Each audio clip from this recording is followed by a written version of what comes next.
Now, if technology works, I want to interpolate you with one such encounter with a cultural artifact in a museum.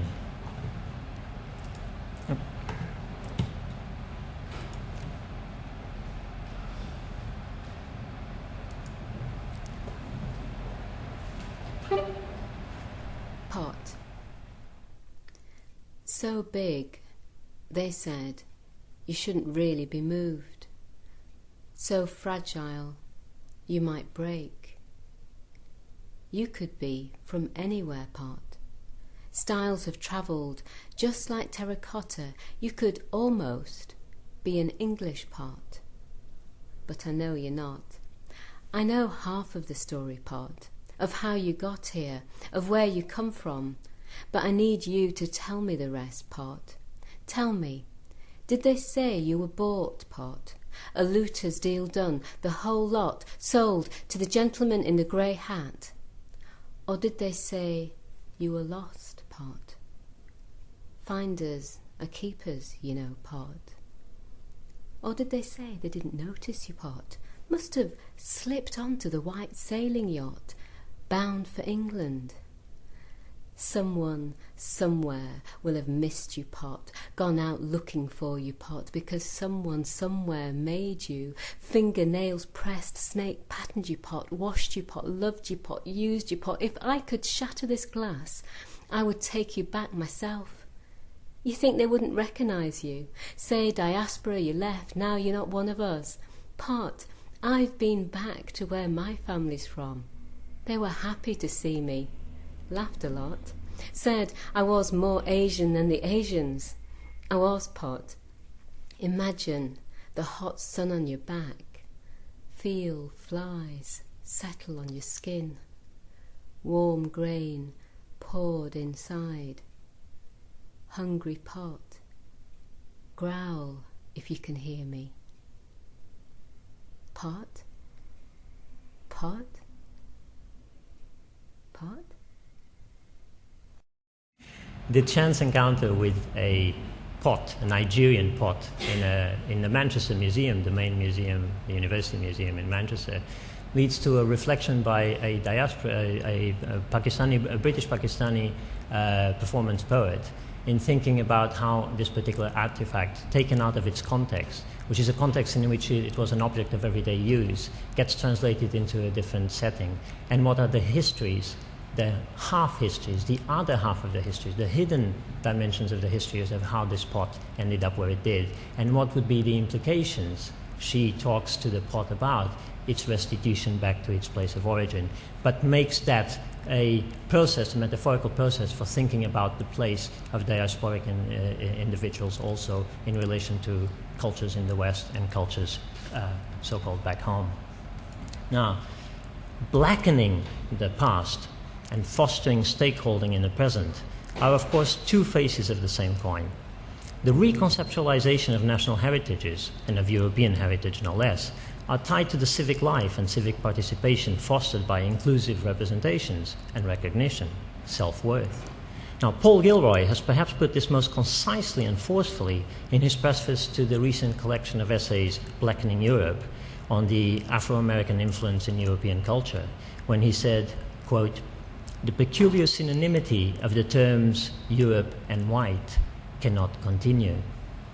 But the issue is deeper and more structural in both the senses conveyed by the notion of a whitewashed past, of its gaps and blindness, willful or not, and of its surplus. The first is powerfully and passionately illustrated by the British Caribbean writer Carol Phillips in the last reflection during his travels around Europe in 1984, published in the book The European Tribe. Quote, "Your eyesight is defective. Europe is blinded by her past and does not understand the high price of her churches, art galleries, and architecture. My presence in Europe is part of that price." And he concludes, "Europe must begin to restructure the tissue of lies that continues to be taught and digested at school and at home, for we, black people, are an inextricable part of this continent, and Europeans must learn to understand this for themselves."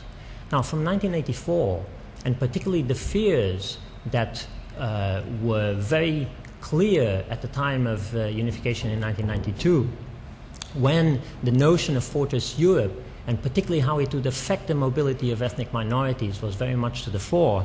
From 1984, when he wrote this, to the present, of course, many different dimensions of the relation between states and its ethnic minorities have taken place.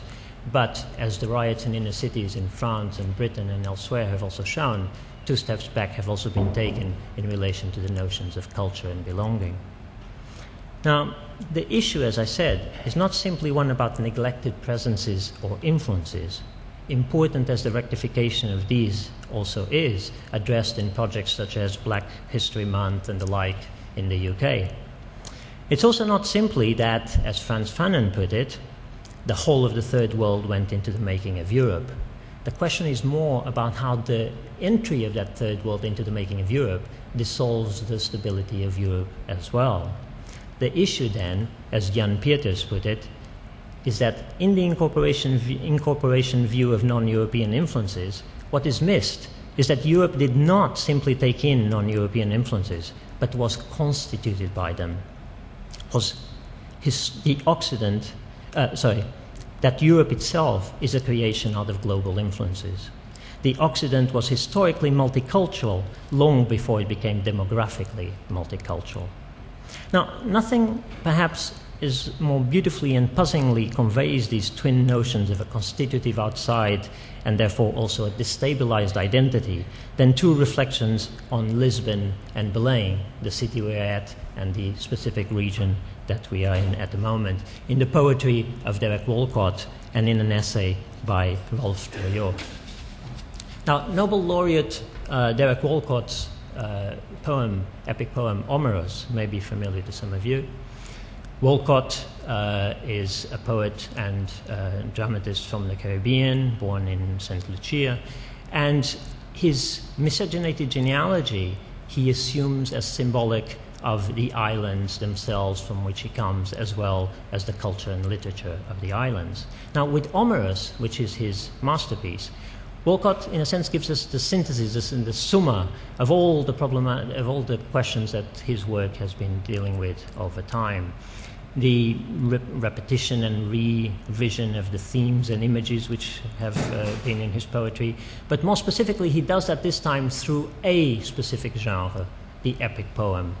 The epic poem which alludes to the Iliad of Homer, which sings the suffering of an Achilles and a Hector, but this time poor fishermen from the Caribbean. A poem that uses a meter which is actually made up of the rhythm of the feet of the workers who work in the mines. A poem in High English which has French patois mixed into it.